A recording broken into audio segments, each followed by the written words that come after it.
Hello everybody, so today we are moving on to chapter 21 and chapter 22 of The Billionaire Boy.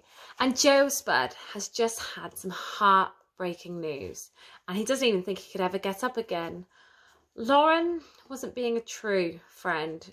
Unfortunately, she's an actress and his own dad had paid her to be his friend at school.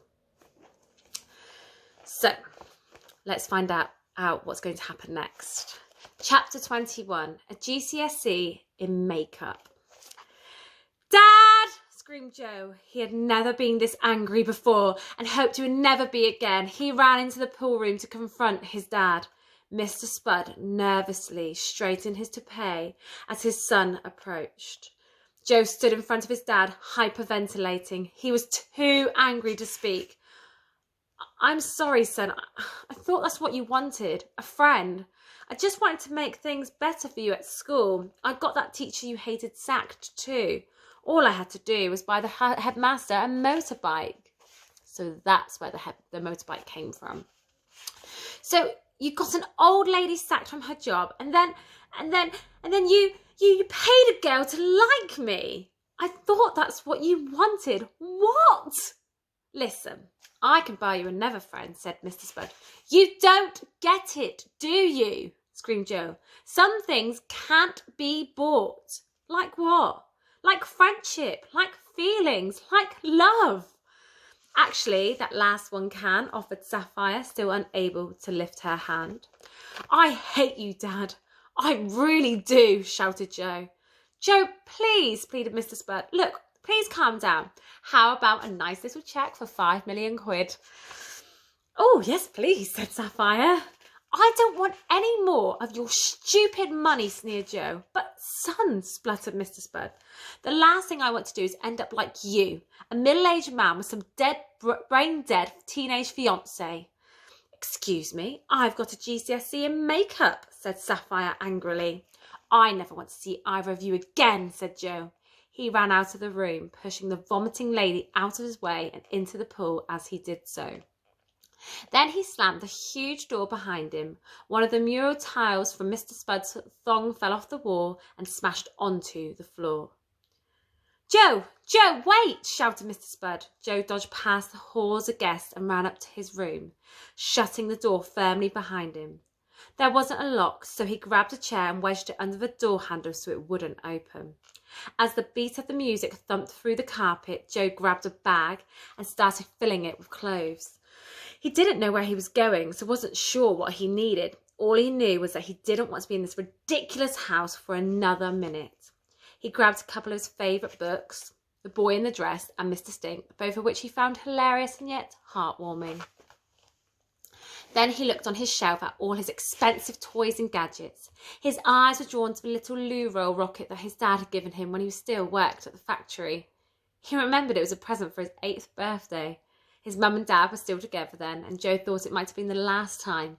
He was truly happy. As his hand reached out to take it, there was a loud thump on the door. Son, let me in. Joe didn't say a word.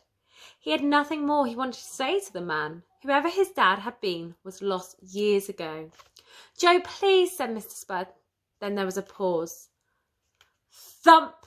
Joe's dad was trying to force the door open. Open this door! Thump! I've given you everything. He was putting all his weight behind it now, and the chair legs heroically dug themselves deeper into the carpet. He made one last try. Thump! Joe then gave a much smaller thump as his dad gave in and leaned his body against the door. This was followed by a squeak as his bulk slid down the door and a few whimpering cries.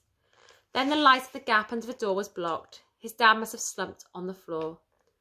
Spud Jr. felt unbearably guilty. He knew all he needed to do to stop his dad's pain was open that door. He put his hand on the chair for a moment. If I open that door now, he thought, nothing is going to change. Joe took a deep breath, lifted his hand, grabbed his bag and walked to the window.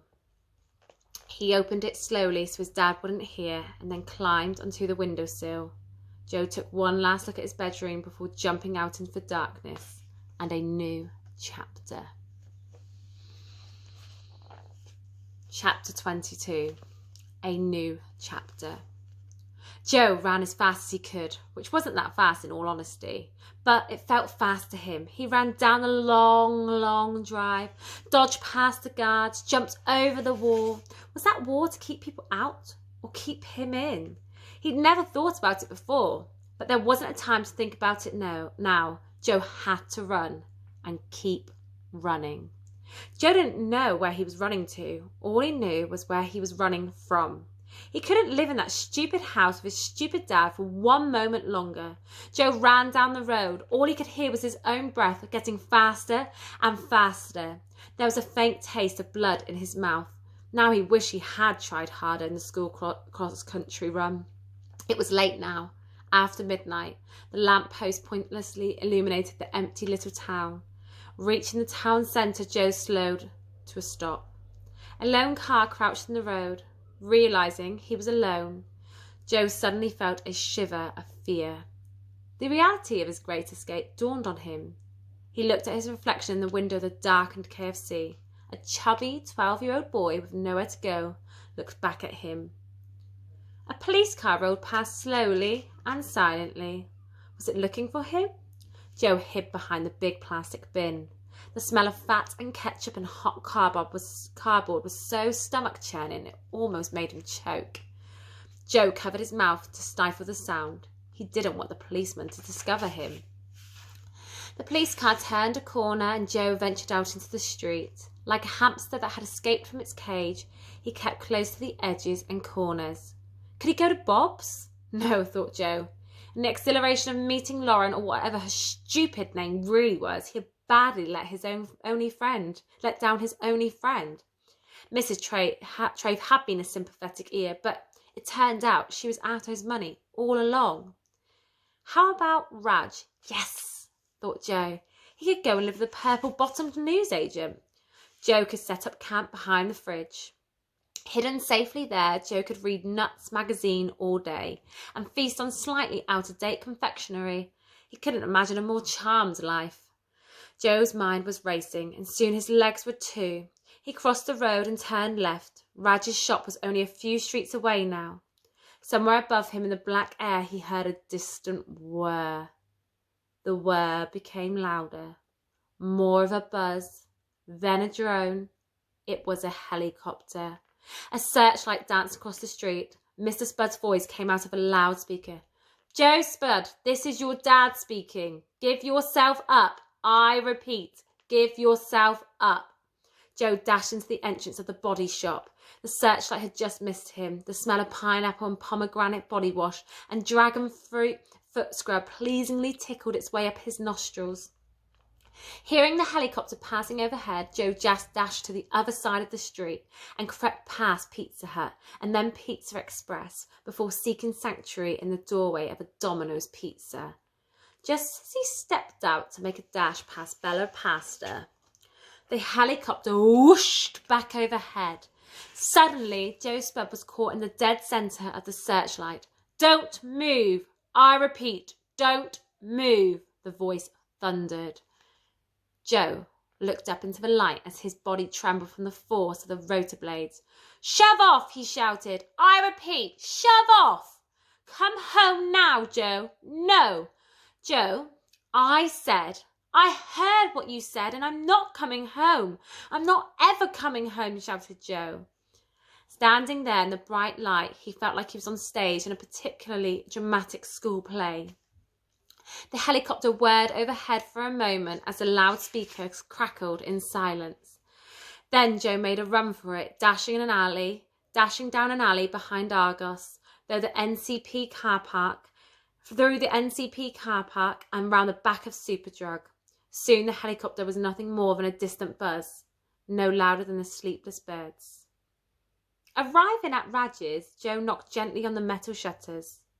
There was no answer, so he banged this time until the shutters shook with the force of his fists. Still, no answer. Joe looked at his watch. It was 2 o'clock in the morning. No wonder Raj wasn't in his shop. It would look like Joe would have to be the very first billionaire to ever sleep rough. And that's the end of chapter 2. I wonder what's going to happen next for Joe. I wonder as well, is this whole purple bottom situation is going to cause a little bit of trouble and maybe change things for Joe. That's my prediction, but we'll soon find out. Take care. Bye-bye.